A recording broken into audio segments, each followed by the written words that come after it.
ഇന്ന് നമുക്ക് നല്ല പിടയ്ക്കണ മീൻ കിട്ടിയിട്ടുണ്ട് കേട്ടോ എന്നൊക്കെ പറയണമെന്നുണ്ട്. പക്ഷെ ഇത് പിടയ്ക്കണമെങ്കിൽ ഞാനിട്ട് കുലിക്കണം. ഇത് നമ്മൾ ഫ്രിഡ്ജിൽ വെച്ചിട്ട് കുറച്ച് തണുപ്പ് കയറിയ മീൻ. കറക്റ്റ് ഞാൻ മീനിൽ കഴിട്ടപ്പോൾ തന്നെ മേമത അവിടെ കാച്ചിലായിട്ട് വന്നിട്ടുണ്ട് കേട്ടോ. പിന്നെ ഞാനൊരു കഷ്ണം കാച്ചിലൊക്കെ കഴിച്ചേ. ഇപ്പോഴും വീട്ടിൽ മീനൊക്കെ കൊണ്ടുവരുമ്പോൾ ഞാൻ ക്ലീൻ ചെയ്ത് കൊടുക്കാറൊക്കെ ഉണ്ട് കേട്ടോ. പക്ഷേ ഇത് കുറച്ച് അധികം ഉള്ളതുകൊണ്ട് തന്നെ അമ്മ പറഞ്ഞു എന്നെ കൊണ്ട് ഒറ്റയ്ക്ക് സാധിക്കില്ല, ഞാനും കൂടി ഹെൽപ്പ് ചെയ്യാന്നൊക്കെ പറഞ്ഞു കേട്ടോ. അപ്പം ഞാൻ എൻ്റെ ഒരു അഹങ്കാരത്തിൻ്റെ പുറത്ത് വേണ്ട, ഇത് ഫുൾ എനിക്ക് ക്ലീൻ ചെയ്യാൻ അറിയാം, എനിക്ക് കുഴപ്പമൊന്നുമില്ല എന്നൊക്കെ ഞാൻ അമ്മോട് പറഞ്ഞു കേട്ടോ. അതുകൊണ്ട് അമ്മ ഇടയ്ക്കിടയ്ക്ക് വന്ന് എത്തി നോക്കുന്നുണ്ടായിരുന്നു കേട്ടോ, ഇതെന്തായി, ഞാനിത് എന്താ ചെയ്യണേന്നൊക്കെ നോക്കാൻ വേണ്ടിയിട്ട്. അങ്ങനെ കുറച്ചധികം നേരത്തെ പരിശ്രമത്തിന് ശേഷം എൻ്റെ മീൻ ക്ലീൻ ചെയ്യലൊക്കെ ഇവിടെ കഴിഞ്ഞിട്ടുണ്ട് കേട്ടോ.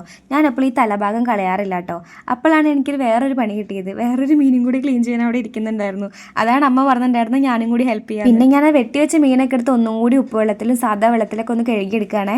അമ്മ ഇത് നേരാക്കാൻ സഹായിക്കോ? ഞാൻ പറഞ്ഞതല്ലേ ഒറ്റയ്ക്ക് ചെയ്യണ്ടാന്ന്.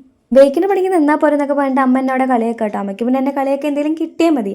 അപ്പോൾ ഇന്നത്തെ വിശേഷം ഇത്രയൊക്കെ ഉള്ളൂ. Thank you.